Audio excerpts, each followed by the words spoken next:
2022 წელს ჩინეთის ჯაშუშური თათანამგზავრი ნევადის უდაბნოზე გადაფრინდა და რაღაც ისეთი შენიშვნა, რაც არ უნდა არსებულიყო. რაღაც უზარმაზარი. რაღაც რომლის აშენებაც აშშ-ს საჰაერო ძალებს ოფიციალურად არასდროს დაუდასტურებიათ. პენტაგონმა არაფერი თქვა. რაც თუ პენტაგონი იცით ნიშნავს, რომ მათ ბევრი ჰქონდათ სათქმელი. ეს ისტორია იწყება არსად, შუაგულ უდაბნოში. უფრო კონკრეტულად, ნევადის უზარმაზარ სატესტო და სასწავლო პოლიგონზე, NTTR-ზე. შეზღუდული უდაბნოს მონაკვეთი, რომელიც შვეიცარიის ზომისაა. ეს ის ადგილია, სადაც ამერიკის ყველაზე გასაიდუმლოებული იარაღები იბადება, იტესტება და ავიწყდებათ, თუ არ გაამართლა. ეს უფრო ინდუსტრიული საიდუმლოა, ვიდრე სამხედრო ბაზა. მოჰავის და დიდი აუზის უდაბნოები ისედაც კარგად ინახავდნენ საიდუმლოებებს. ამერიკის მთავრობამ ეს უბრალოდ ოფიციალურად აქცია. აბა, ზუსტად რა დააფიქსირეს სატელიტებმა?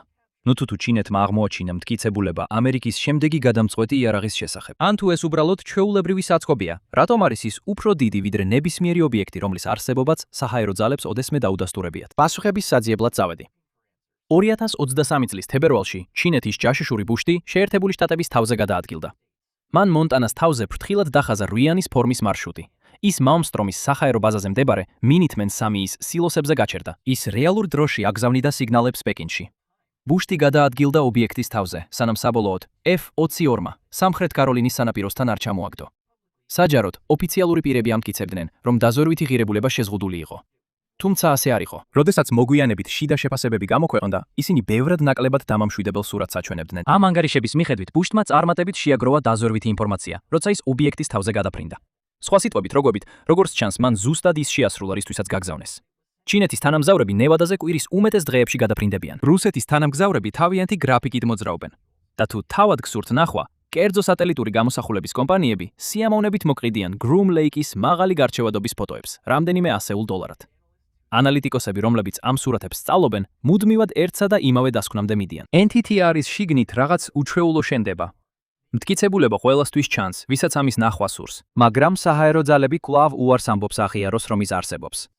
2022 წლის დასაწყისში ერთ-ერთმა კერძო თანამგზავრმა ბაზა მოულოდნელად დააფიქსირა დაგეგმილ გადაფრენებს შორის. სურათზე გამოსახული იყო დელტა ფორმის თვითმფრინავი, რომელიც ტაქსირების ბილიკზე იდგა ყველას თვალწინ. მისი ნაწილი დამცავი კარვით იყო დაფარული, მაგრამ კონსტრუქცია მაინც იმდენად გამოჩენილი იყო, რომ ქვემოთ არსებული კონტური კარგად ჩანდა. ფორმა შეუცდომელი იყო. კუდის გარეშე, მომრგვალებული ფრთის წვერებით, ის არ გავდა არც ერთ თვითმფრინავს, რომელსაც აშშ-ს საჰაერო ძალებს ოდესმე საჯაროდ უღიარებიათ. ოფიციალური განმარტება არ მოჰყოლია. პენტაგონმა კომენტარი არ გააკეთა. არც Northrop Grumman-მა, Lockheed Martin-მა და Boeing-მა. სხვა სურათებზე ჩანდა ანგარი, დაახლოებით 215 ფუტის სიგანის. საჰაერო ძალები ასეთი ზომის შენობებს შესანახად არ აშენებს.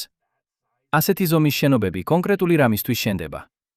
რამისთვის, რაც სულ მცირე ამ ეტაპზე არ უნდა არსებობდეს. და ჩინელებმა ზუსტად იცოდნენ სად ეძებნათ. მიწა, რომელიც ამ ყველაფერს მალავს, ბევრად ცდება ერთ ბაზას. სიერა ნევადის აღმოსავლეთ ფერდობებიდან ნიუ-მექსიკოს დასავლეთ საზღვრამდე ის მოიცავს უზარმაზარ გაუწყვეტელ შეზღუდულ სივრცეს. მოჰავე კალიფორნიის მხარეს, დიდი აუზი კი ნევადაში ვრცელდება და იუტამდე აღწევს. საგზაო ატლასზე ეს უბრალოდ ცარიელი უდაბნოა. საიდუმლო რუკაზე კი ეს არის ერთ-ერთი ყველაზე ძვირფასი უძრავი ქონება, რაც კი ოდესმე აშშ-ს მთავრობას ჰქონია. რაც მე ვიპოვე, მომდევნო 50 წლის განმავლობაში გლობალური ძალაუფლების ბალანსს ცვლის. შეზღუდული ზონა ნევადის სატესტო და სასწავლო პოლიგონზე 12,000 კვადრატულ მილზე მეტს მოიცავს. კიდევ 7,000 კვადრატული მილის საერთო სამხედრო საჰაერო სივრცე მას გარს არტყამს. ერთად ეს შვეიცარიაზე დიდია. არც ერთი კომერციული ფრენა ამ ზონას არ კვეთს. თავდაცვის დეპარტამენტმა ეს საჰაერო სივრცე 1940 წლის 29 ოქტომბრიდან დახურული აქვს. 86 წლის განუწყვეტელი კონტროლის განმავლობაში რუკაზე ხაზები მხოლოდ ერთ მიმართულებით გარეთ გადაიწია. Watts-Sense-ის სარაკეტო პოლიგონი სამხრეთ ნიუ-მექსიკოში მიწაზე 3200 კვადრატულ მილს მოიცავს. თუ სრულად შეზღუდულ საჰაერო სივრცესაც დავამატებთ, ის თითქმის 7600 კვადრატულ მილამდე ფართოვდება, რომელიც უდაბნოს იატაკიდან კოსმოსის ზღვრამდე ვრცელდება. ეს ქვეყნის ყველაზე დიდი შეზღუდული საჰაერო სივრცეა თავდაცვის დეპარტამენტისთვის. რამდენიმე საათით დასავლეთით მდებარეობს China Lake-ის საზღვაო საჰაერო შეიარაღების სადგური, რომელიც დასავლეთ მოჰავის უდაბნოში 1,100,000 აკრზეა გადაჭიმული. ეს შეადგენს მთელი მიწის 85%-ს, რომელსაც აშშ-ს საზღვაო ფლოტი ახალი იარაღის სატესტოდ იყენებს. თუ ამ სამ ობიექტს ერთად შევკრებთ, შემდეგ კი რეგიონში მიმოფანტულ ათეულობით მცირე პოლიგონსაც დავამატებთ, რაც წარმოიქმნება, ეს არ არის ბაზების კრებული, არამედ უწყვეტი აკრძალული ზონა, რომელიც სამ შტატზეა გადაჭიმული. ეს არის ყველაზე დიდი კონცენტრირებული სამხედრო სატესტო ტერიტორია კაცობრიობის ისტორიაში. შეერთებული შტატები აკონტროლებს საკუთარ ტერიტორიაზე უფრო მეტ შეზღუდულ საჰაერო სივრცეს, ვიდრე თითქმის ნებისმიერი სხვა ქვეყანა დედამიწაზე. მხოლოდ ჩინეთს აქვს მეტი. ეს ყველაფერი შემთხვევით არ მომხდარა. ეს არის 80 წლიანი პროექტის შედეგი, რომელიც 14 ადმინისტრაციას, 6 დიდ ომსა და ამერიკის საბრძოლო სტრატეგიის 2 სრულ გადახედვას მოიცავდა. ამ ყველაფრის განმავლობაში მიმართულება რეალურად არასდროს შეცვლილა. რუკა უბრალოდ განაგრძობდა გახართოებას. ამერიკული სამხედრო მანქანის ყველაზე ძვირფასი ტერიტორია არც ჩრდილოეთ ვირჯინიაშია, არც სამხრეთ კალიფორნიის საინჟინრო ცენტრებსა და არც თავად პენტაგონში. ეს არის მშრალი ტბების, მარილიანი ველებისა და კლდოვანი ქვაბულების ზორი. ჩინეთს ეს გობის უდაბნოში არ შეუძლია. რუსეთს სიბირეში, ხოლო საუდის არაბეთს რუბ ალ-ხალიში. დედამიწაზე ცარიელი მიწის ნაკლებობა არ არის. ზოგიერთი მათგანი ზომითაც კი აღემატება ამერიკის სამხრეთ-დასავლეთს. მაგრამ ამ ადგილებიდან არც ერთს არ შეუქმნია ის, რაც ამერიკის სამხრეთ-დასავლეთმა შექმნა. რადგან საქმე მხოლოდ სივრცეში არ არის. ყველაფერი 4 პირობაზეა დამოკიდებული, რომლებიც ერთდროულად უნდა არსებობდეს. პირველი კი თავად ჰაერი. დიდი აუზი, სვის დონიდან 4000-დან 6000 ფუტის სიმაღლეზე მდებარეობს. აქ ატმოსფერო თხელია, სტაბილური და პროგნოზირებადი, ისე როგორც დაბალ სიმაღლეებზე უბრალოდ არ არის. რადარის მაჩვენებლები უფრო სუფთაა, სენსორები უფრო დიდხანს რჩება დაკალიბრებული და რაკეტები ნაკლები გარე დარღვევებით მიფრინავენ. თუნდაც მცირე ცვლადები, რომლებიც სხვაგან მონაცემებს დააზიანებდა, აქ შემცირებულია. გრუმ ლეიქსზე ჩატარებული ფრენის ტესტები უფრო სუფთა და სანდო მონაცემებს იძლევა, ვიდრე სანაპირო პოლიგონები, თუნდაც მათ საუკეთესო დღეებში. და კიდევ ცა. მოჰავის უდაბნო და დიდი აუზი ერთად წელიწადში 300-ზე მეტ მოწმენდილ დღეს იძლევა. მანქანის თვალთვალი მა. ერთი ის გადაცილებით საჭიროებს უწყვეტ ხილვადობას 100 მილის მანძილზე. ერთი ღრუბლის ზოლიც კი შეიძლება გააფუჭოს ტესტი, რომლის მომზადებასაც 18 თვე დასჭირდა. ამ ყველაფრის ქვემოთ კი მიწაა. მშრალი ტბის ფსკერები პლანეტაზე ერთ-ერთი ყველაზე ბრტყელი ბუნებრივი ზედაპირებია. გრუმ ლეიკი, როჯერსის მშრალი ტბა ედვარდსში, თაბაშირის ველიცში, თაბაშირის ველი უაით სენდსში, იუკას მშრალი ტბა NTT არის შიგნით. მათ არ სჭირდებათ მომზადება ან მშენებლობა, რომ ასაფრენ-დასაფრენ ბილიკებად გამოიყენონ. ახალი თვითმფრინავი პირდაპირ ტბის შიშველ ფსკერზე დაეშვას და გაჩერდეს მხოლოდ მჭიდროდ შეკუმშულ მიწაზე. ბოლო პირობაა ის, რასაც უცხოელი დამგეგმავები ყველაზე მეტად ვერ აფასებენ. სიახლოვე. სახაერო ძალების ქარხანა 42 პალმდეილში დაახლოებით 1 საათის სავალზეა ედვარდსიდან სატვირთო მანქანით. სხვა ობიექტები იმდენად ახლოსაა, რომ ინჟინერებს შეუძლიათ დილით დიზაინის ოთახიდან გამოვიდნენ და უკვე შუა დღისთვის უდაბნოში ტექნიკის ტესტირებას უყურონ.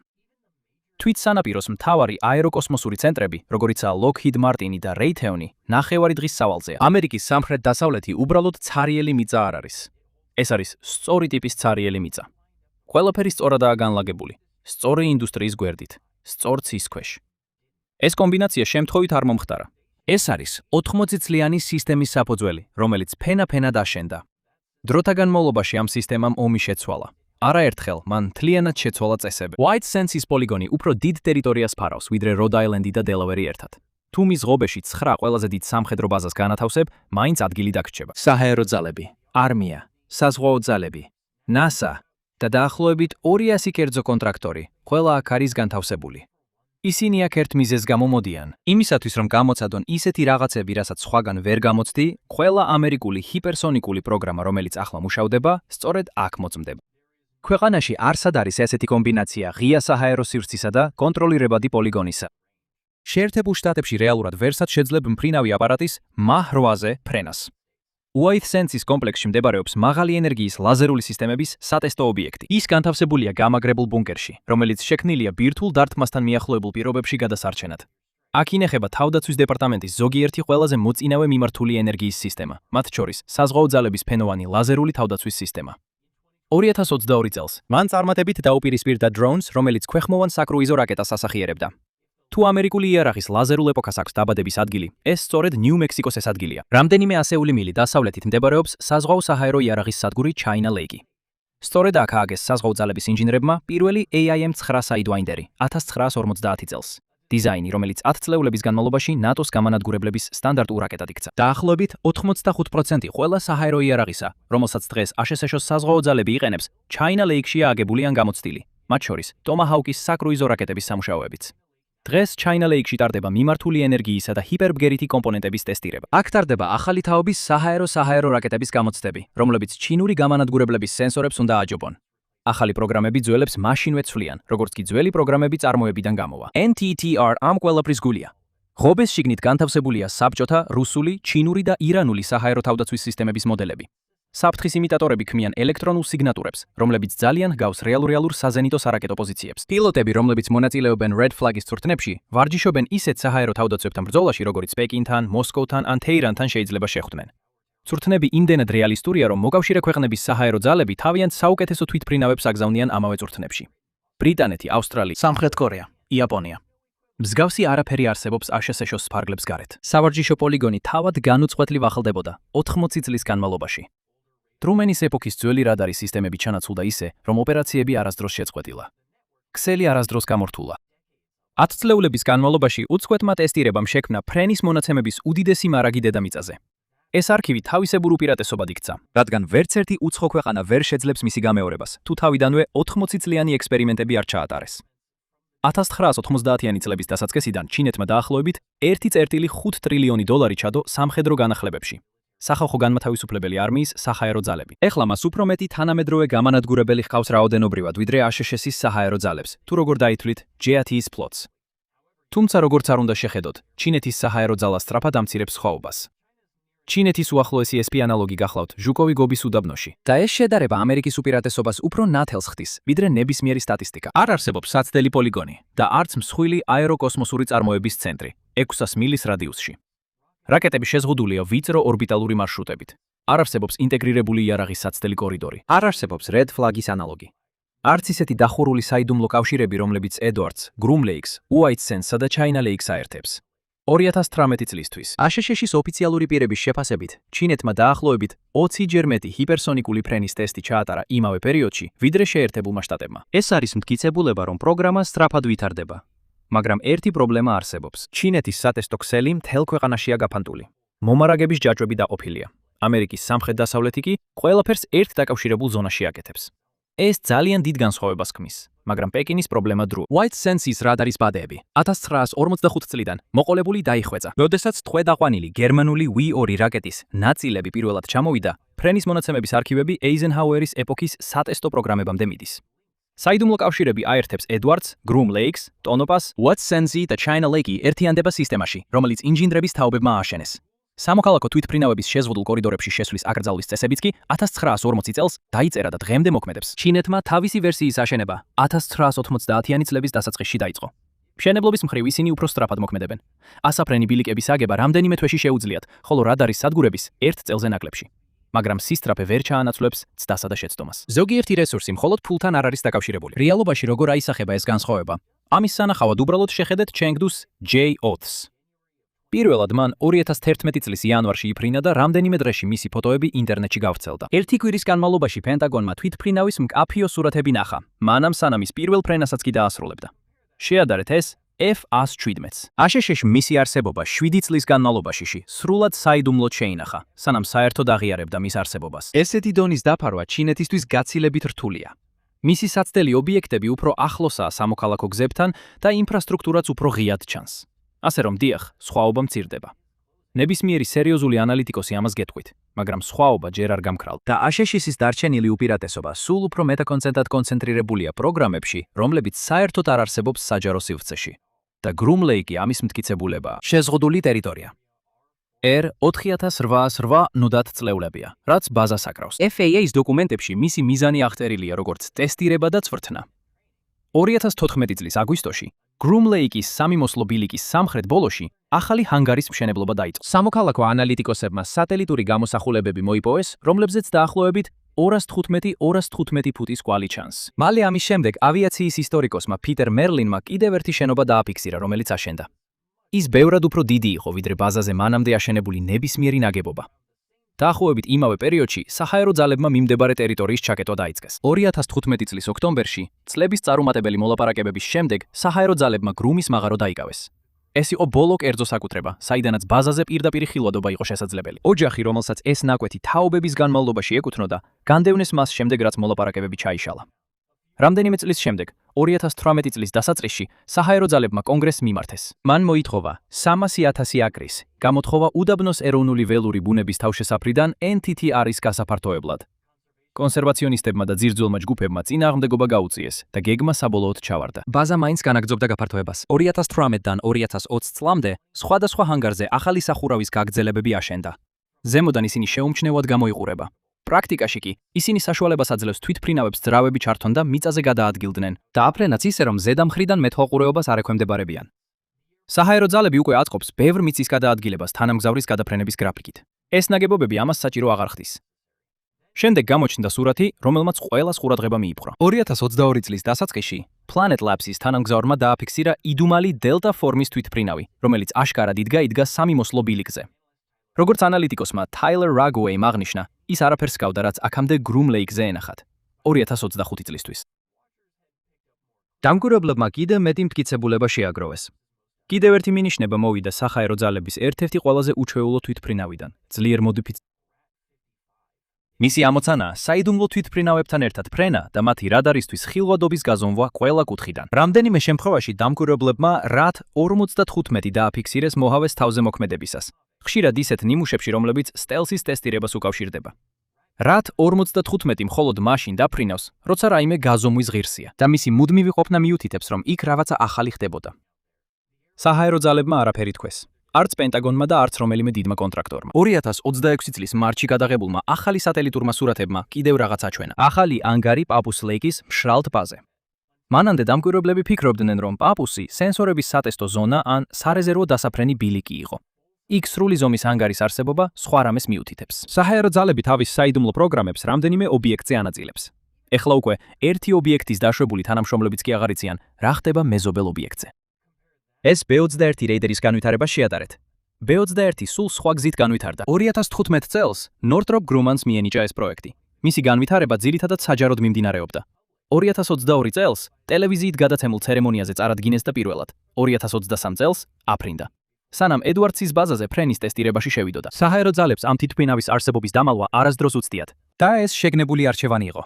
F მომენტში ოფიციალურმა პირებმა გადაწყვეტეს, რომ ბომბდამშენის არსებობის ფაქტი ნაკლებად მნიშვნელოვანი იყო, ვიდრე ის შესაძლებლობები, რომლებიც მის შიგნით იმალებოდა. ეს ბევრს გეუბნებათ იმაზე, რაც ხდება Groom Lake-ის ხობის შიგნით. რადგან თუ B21-ის გამჟღავნება უსაფრთხო იყო, დაფიქრდით, რა არ იყო უსაფრთხო. ყველაფერი, რაც ჯერ კიდევ Groom Lake-ის სრული საიდუმლოების ქვეშაა, ბევრად უფრო სენსიტიურად შეფასდა, ვიდრე ამერიკის ახალი ბომბდამშენი. იმაზე დაყრდნობით, რაც გაჟონა, ამერიკული საჰაერო ძლიერების შემდეგი თაობა სამი კომპონენტის გარშემო ტრიალებს. მე-6 თაობის გამანადგურებელი საჰაერო დომინირების შემდეგი თაობის პროგრამის ფარგლებში უპილოტო მეწყვილეთა ფლოტი, რომელიც ცნობილია როგორც კოლაბორაციული საბრძოლო თვითმფრინავები და მესამე შესაძლებლობა, რომელზეც საჰაერო ძალები ჯერ კიდევ უარს ამბობს ღიად საუბარზე. პირველ ორ კომპონენტს საჯარო სახელები აქვს, მაგრამ მესამეს არა. ყველა თანაბარი კონკურენტი, რომელსაც შეერთებული შტატები უპირისპირდება, ჰიპერბგერით დარტყმის იარაღებს აშენებს. რაკეტები, რომლებიც მოძრაობენ მაჰის 5 ან უფრო მაღალ სიჩქარეზე, ისეთ სიმაღლეებზე, სადაც ყველა არსებული ამერიკული ჩამჯერი ვერ ახერხებს მიახლოებას მანძილის დაფარვამდე, პენტაგონმა ეს საჯაროდ აღიარა. ეს არის ხრელი მთელ თავდაცვით არქიტექტურაში. საიდუმლო საჰაერო ძალების ბიუჯეტში რამდენიმე წელია უცნობი ხარჯთა რიცხვის ტრიქონია შეტანილი. ანალიტიკოსები, რომლებიც პროფესიულად აკვირდებიან ასეთ საკითხებს, ვერ აკავშირებენ მას არცერთ ცნობილ პროგრამასთან. ის არ ემთხოვა მე-6 თაობის გამანადგურებელს, არ ემთხოვა კოლაბორაციულ საბრძოლო თვითმფრინავს, არ ემთხოვა არცერთ ამჟამად აღიარებულ მიმართული ენერგიის პროგრამას. და შემდეგ არის RAT 45. სტელსის საზომი თვითმფრინავი შენიშნეს ფრენის პროფილებში, რომლებიც ანალიტიკოსების თქმით არ შეესაბამება ტრადიციული თვითმფრინავის ტესტირებას. ამ უდაბნოში რაღაცას ზომავენ, რომელსაც სახელი არ აქვს. და საჰაერო ძალები არ აპირებს მისთვის სახელის მინიჭებას. ამავდროულად დრონების კომპონენტი უკვე ფორმას იღებს. 2024 წელს საჰაერო ძალებმა შეარჩიეს General Atomics-ი და Anduril-ი, რათა ააშენონ თანამშრომლობითი საბრძოლო თვითმფრინავების პირველი ტალღა. ფრენის ტესტირება მიმდინარეობს ნევადის კომპლექსის შიგნით. მიზანია, რომ მათი რაოდენობა მინიმუმ 1000-ს მიაღწიოს. ისინი შექმნილია იმისთვის, რომ ადამიანით მართული გამანადგურებლების წინ იფრინონ და ატარონ სენსორები, იარაღი ან ელექტრონული ომის აღჭურვილობა. თუ მტრის რაკეტები გაისვრის, დრონები პირველები ხვდებიან დარტყმას. პილოტი გადარჩება და მისია გრძელდება. და შემდეგ არის მესამე ნაწილი, რომელსაც არავინ ასახელებს. მიზეზი, რომელიც შეიძლება ხსნიდეს, რატომაც Groom Lake-ი კვლავ ფართოვდება, ეს არ არის პირველი შემთხვევა, როცა უდაბნო მალავდა იარაღს, რომელმაც ისტორია შეცვალა. 1955 წლის აპრილში CIM Groom Lake-ი აირჩია ახალი ჯაშუშური თვითმფრინავისთვის. შერჩევის კომიტეტმა გადაუფრინა მშრალ ტბის ფსკერს. ერთი შეხედვითო შეარჩია ადგილი. ბრტყელი ტბის ფსკერი, დახურული ნევადის საჰაერო სივრცე, ქალაქებიდან მოშორებით მდებარეობა. არც ერთ სხვა ადგილს ქვეყანაში მსგავსი არაფერი ჰქონდა. იორი შეიქმნა Skankworks-ში, ბერბენკში, დაახლოებით 8 თვეში. იმავე წლის აგვისტოში პირველი პროტოტიპი უკვე არსებობდა და დაფრინავდა შიშველ ტბის ფსკერზე. 1956 წლის 4 ივლისისთვის. იორი დაფრინავდა საბჭოთა ტერიტორიის თავზე. 70,000 ფუტის სიმაღლეზე. ეს იყო ყველა საბჭოთა გამანადგურებლის მაქსიმალურ სიმაღლეზე ზემოთ და ყველა იმდროინდელი საბჭოთა რაკეტის მიღმა. ეს არის მოდელი, რომელსაც უდაბნო მას შემდეგ მისდევს. ააშენეს საიდუმლოდ, თქვენა საიდუმლოდ და გამოიყენე მანამ, სანამ მეორე მხარე გაიგებს, რომ ეს რეალურია. U2 საბოლოოდ ჩამოაგდეს სვერდლოვსკის თავზე 1960 წლის 1 მაისს. საბჭოთაებმა კამერების წინ გამოატარეს ნამსხვრევები და დატყვევებული პილოტი. და სწორედ ასე პროგრამის საიდუმლოება დასრულდა. მაგრამ იმ დროისთვის შეერთებულმა შტატებმა უკვე 4 წელი ისარგებლა განლაგებითა და სადაზვერვო ფრენებით საბჭოთა ბაზებზე.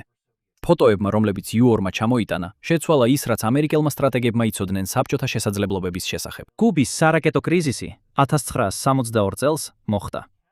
U2-ის მიერ გადაღებულმა სურათებმა ზუსტად აჩვენა, სად იყო საბჭოთა რაკეტები და როგორ იყვნენ განლაგებულნი. თვითმფრინავის მიერ მოპოვებულმა დაზვერვამ პროგრამა 1000 ჯერ გაამართლა. და ეს მხოლოდ დასაწყისი იყო. შემდეგი თვითმფრინავი ამ უდაბნოდან მხოლოდ საბჭოთა ტერიტორიაზე არ დაფრინავდა. ის მათ გამოწვევას უგზავნიდა, რომ რამე გაეკეთებინათ.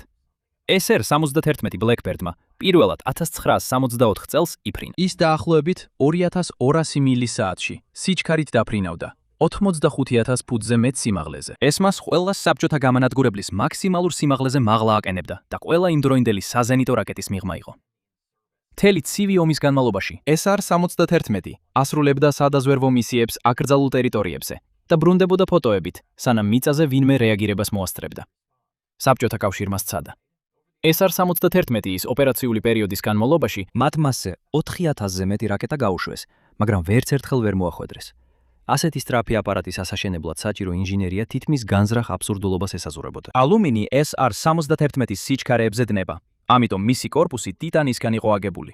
მისი უმეტესობა ირონიულად საბჭოთა კავშირიდან იყო მოპოვებული ფიქტიური კომპანიების მეშვეობით. საკრუიზო სიჩქარეს გარესაფარი 500 ფარენჰეიტზე მეტ ტემპერატურამდე ცხელდებოდა, ხოლო მთელი კორპუსი სიგრძეში რამდენიმე დუიმით იზრდებოდა. საწვავის აუზები სპეციალურად ისე იყო დაპროექტებული, რომ მიწაზე ჟონავდა. ისინი მხოლოდ მაშინ იკეტებოდა, როცა მეტალი სიმაღლეზე ფართოვდებოდა. თვითმფრინავი განზრახ გაუმართავი იყო, სანამ საკმარისად სწრაფად არ იფრენდა, რომ თავი თავადო შეეკეთებინა. ის წლების განმავლობაში გასაიდუმლოებული იყო. უბული იყო. საბჭოთა კავშირში იცოდნენ, რომ მათ საჰაერო სივრცეში რაღაც იყო. ისინი რადარის საშუალებით საკმარისად კარგად აფიქსირებდნენ მინმის სიგნალს, რომ ცეცხლი გაეხსნათ. უბრალოდ ვერ ეწეოდნენ მას. ვერ აჩერებდნენ და ვერ აღიარებდნენ საჯაროდ, რომ უცხოური თვითმფრინავი თავისუფლად დაფრინავდა მათ ყველაზე სტრატეგიულ ობიექტებზე. იმ დროისთვის, როცა პროგრამა საჯარო გახდა, მას უკვე ასობით მისია ჰქონდა შესრულებული. მის მიერ შეგროვებულმა დაზვერვამ ამერიკის სტრატეგიული დაგეგმვა 2000 წლების განმავლობაში განსაზღვრა. U2-მა დაამტკიცა, რომ უდაბნო იარაღს მალავდა. SR-71-მა დაამტკიცა, რომ შეეძლო დაემალა ისეთი იარაღი, რომელიც მტერს უძუურად აჩენდა, სანამ ეს ყველაფერი ხდებოდა. სტელსის რევოლუცია ამ უდაბნოში დაიწყო, მაგრამ ეს უდაბნო მარტო არ გააკეთა. ამ მიმდევრობაში არსებული ყველა თვითმფრინავი U2, SR-71 და ისინიც, რომლებიც შემდეგ გამოჩნდა, ერთსა და იმავე ორგანიზაციაში აშენდა. ისინი მუშაობდნენ ერთი და იმავე წესებით, ერთსა და იმავე შენობაში. პალმდეილში, კალიფორნიაში, დაახლოებით 1 საათის სავალზე სატესტო პოლიგონებიდან, სადაც დასრულებული პროდუქტები პირველად აფრინდა. მას Skunk Works იქვია, Lockheed-ის მოწინავე განვითარების განყოფილება. Kelly Johnson-ი მას 1940-იანი წლებიდან მართავდა ფილოსოფიით, რომელიც რეალურად არასდროს შეცვლილა. პატარა გუნდი, უკიდურესი საიდუმლოება, უშუალო წვდომა სატესტო ობიექტებთან და ინჟინერები, რომლებსაც ჰქონდათ საკმარისი უფლებამოსილება, რომ გადაწყვეტილებები დამოუკიდებლად მიეღოთ ნებართვის გარეშე. არანაირი კომიტეტები, არანაირი ხანგრძლივი დამტკიცების ჯაჭვები და არანაირი საჯარო განცხადებები. U2 დიზაინის დავალებიდან პირველ ფრენამდე 8 თვეში მივიდა.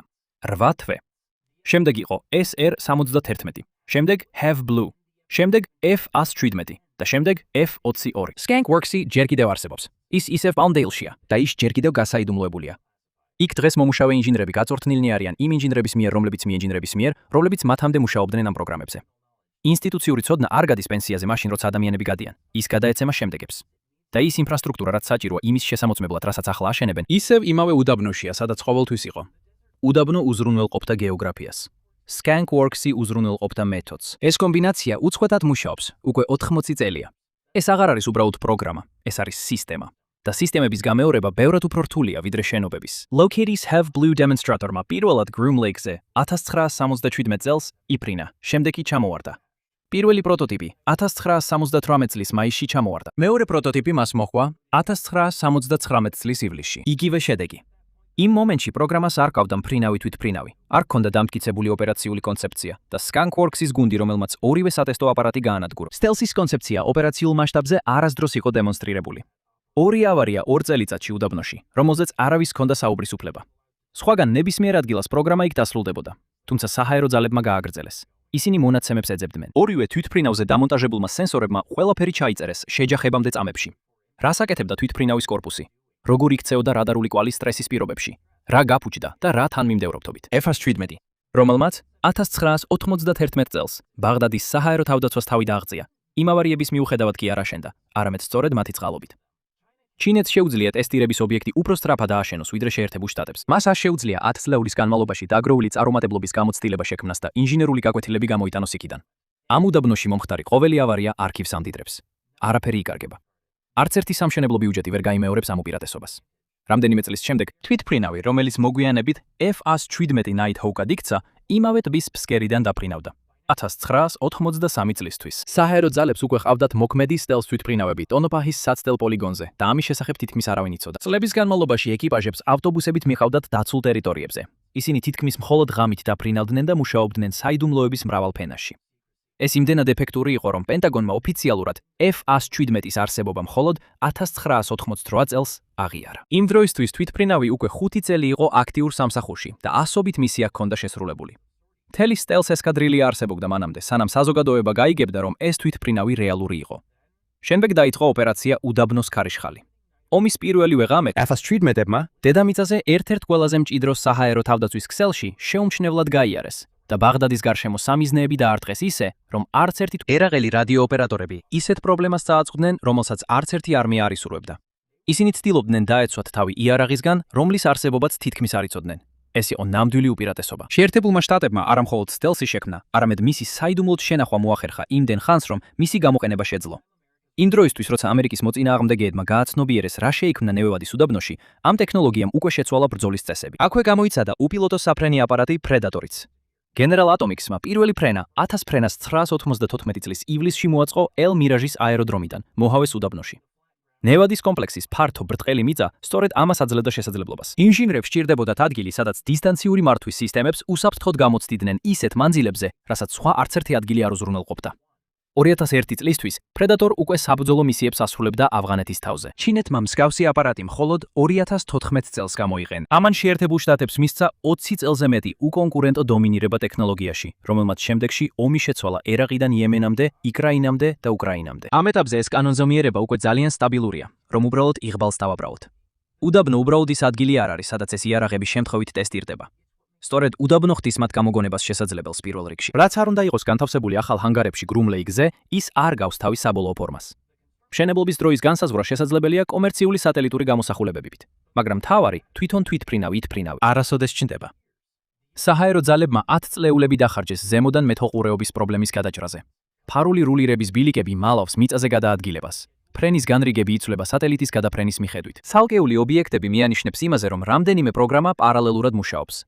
კოსმოსიდან შეგიძლია დაინახო გარსი, მაგრამ არა ის, რაც შიგნითაა.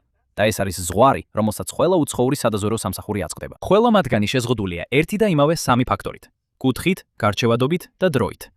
ინფორმაცია, რომელიც რეალურად მნიშვნელოვანია, არასოდეს ხვდება კადრში.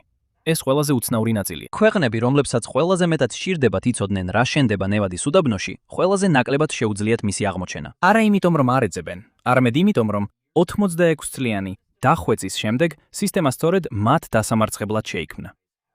ამჟამად უცხოელი ჯაშუშები არ იციან, რა არის ანგარებში. არ აქვთ წარმოდგენა, როდის აფრინდება თვითფრინავი. არ იციან, რას გააკეთებს ის, როცა აფრინდება და როცა ამ ყველაფერს გაარკვევენ, უკვე გვიანია. თვითფრინავი უკვე იქნება ექსპლუატაციაში და განვითარება უკვე ახალ პროექტზე გადავა. არანაირი მტკიცებულება არ არსებობს, რომ ეს სხვაობა მალე შემცირდება. მიზეზი ისაა, რომ ნამდვილი უპირატესობა ტექნიკა კი არაა.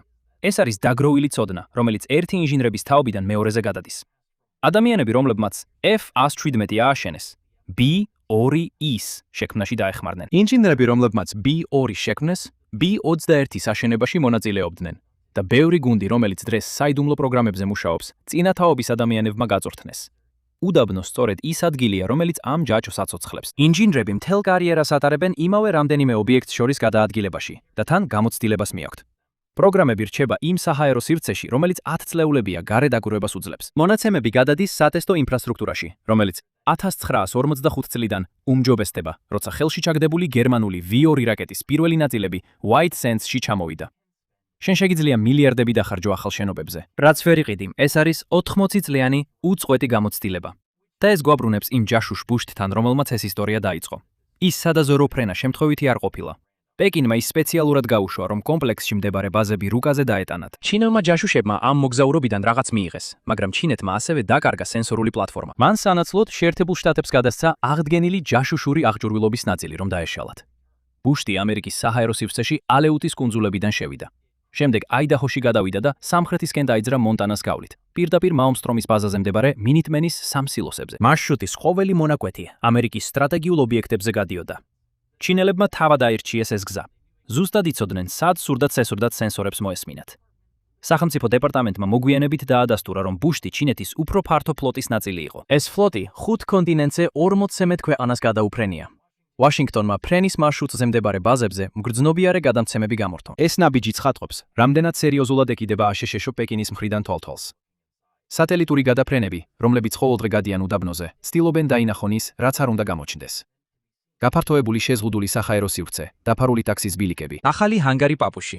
თითოეული ეს ნაბიჯი პასუხია ამ ზეწოლაზე. საჰაერო ძალები მხოლოდ არსებულ საიდუმლოებებს არ იცავს, არამედ მათ უფრო მიუწვდომელს ხდის. საიდუმლოება იცავს პროგრამებს, ხოლო პროგრამები ამართლებს საიდუმლოებას. ეს ციკლი თავის თავს კვებავს. ამერიკის სამხრეთ-დასავლეთი შეიძლება იყოს უდიდესი კონცენტრაცია უხილავი შრომისა აშშ-ის ისტორიაში. თაობების განმავლობაში 10,000-ობით მუშაკმა მთელი კარიერა გაატარა პროგრამებზე, რომელთა შესახებაც საუბარი არასდროს შეეძლოთ. საბრძოლო თვითმფრინავები, რომლებმაც ომის წარმოება შეცვალეს, აშენდა ადამიანების მიერ, რომელთა სახელებიც არასდროს გამოჩენილა სათაურებში და ხშირად არც გამოჩნდება. სამხედრო უპირატესობები, რომლებმაც ამერიკული საუკუნე განსაზღვრა, სწორედ ამ სამუშაო ძალამ შექმნა. შემდეგი დიდი ომი შეიძლება მის პირველივე დღეებში გადაწყდეს. საჰაერო უპირატესობა განსაზღვრავს ყველაფერს, რაც ამას მოხვდება. ყველაზე მნიშვნელოვანი თვითმფრინავები შეიძლება ისინიც არ იყოს, რომელთა შესახებაც საზოგადოებას დღეს ინფორმაცია აქვს. ისინი შეიძლება იყოს ის თვითმფრინავები, რომლებიც ჰანგარებში დგანან და რომელთა არსებობასაც საჰაერო ძალები ჯერ კიდევ არ აღიარებენ. შეერთებულმა შტატებმა ახალი პილოტირებადი საჰაერო უპირატესობის გამანადგურებელი უკვე 10 წელზე მეტია არ შეუყვანია შეიარაღებაში. მომავალი თაობის საჰაერო დომინირების პროგრამა სწორედ ამის შეცვლას ისახავს მიზნად. 2020 წლიდან მოყოლებული ანგარიშები მიუთითებს, რომ პროტოტიპმა უკვე საიდუმლოდ იფრინა ნევადის კომპლექსის ტერიტორიიდან. სხვა ქვეყნებსაც შეუძლიათ შეიძინონ თანამედროვე გამანადგურებლები. საუდის არაბეთმა ეს უკვე გააკეთა. არაბთა გაერთიანებულმა საამიროებმა ეს უკვე გააკეთეს. სამხრეთ კორეამაც გააკეთა, მაგრამ მათ არ შეუძლიათ შექმნან სრულიად ახალი კატეგორიის იარაღი მანამდე, სანამ ვინმე სხვამ საერთოდ არ იცის, რომ ასეთი კატეგორია არსებობს. სხვა არც ერთი ადგილი არ აერთიანებს იმავე გეოგრაფიას, იმავე სამრეწველო ბაზას, იმავე ინსტიტუციურ ცოდნას და იმავე დაცულ საჰაერო სივრცეს. ზემოდან სატელიტი გადის. ის აფიქსირებს მშრალ ტბის ფსკერს, რამდენიმე ჰანგარს, ასაფრენ ბილიკს, შეზღუდულ საჰაერო სივრცეს. გამოსახულება არაფრით გამორჩეული ჩანს და ანალიტიკოსი, რომელიც მას ამოწმებს, ვერაფერს პოულობს. სწორედ ეს არის მთავარი აზრი. იგივე სისტემა, რომელმაც ცივი ომის დროს რევოლუციური თვითმფრინავები დამალა, დღესაც მუშაობს. საჰაერო ძალების გასაიდუმლოებული ბიუჯეტი ახლა წელიწადში $30 მილიარდ აჭარბებს. ამ თახის დიდი ნაწილი ქრება ამ უდაბნოში, აფინანსებს ობიექტებს, პროგრამებსა და თვითმფრინავებს, რომლებიც საზოგადოებისთვის უხილავია და ეს არის ნამდვილი გაკვეთილი. ნევადის უდაბნოში ყველაზე ძვირფასი არასდროს ყოფილა თვითმფრინავი. ეს არის მათი საიდუმლოდ შექმნის უნარი. იმ დროისთვის, როცა ერთი პროგრამა საჯარო ხდება, შემდეგი უკვე დაფრინავს უსაფრთხოების კიდევ ერთი ფენის მიღმა. ასია უკვე 86 წელზე მეტია. და თუ ეს სისტემა ისევ მუშაობს, მაშინ საჰაერო ძლიერების მომავალი ალბათ ის არ არის, რაც ჩვენ უკვე გვინახავს, ახავს. მაგრამ ეს არის რაღაც, რომელმაც ჩვენ უკვე ვნახა. მადლობა, რომ დღეს შემომიერთდით. იმედია ვიდეო მოგეწონათ. თუ გსურთ მეტი ესეთი ვიდეოს ნახვა, გთხოვთ გამოიწეროთ არხი და ჩართოთ ჩეტყობინებები. ეს ნამდვილად მნიშვნელოვანია.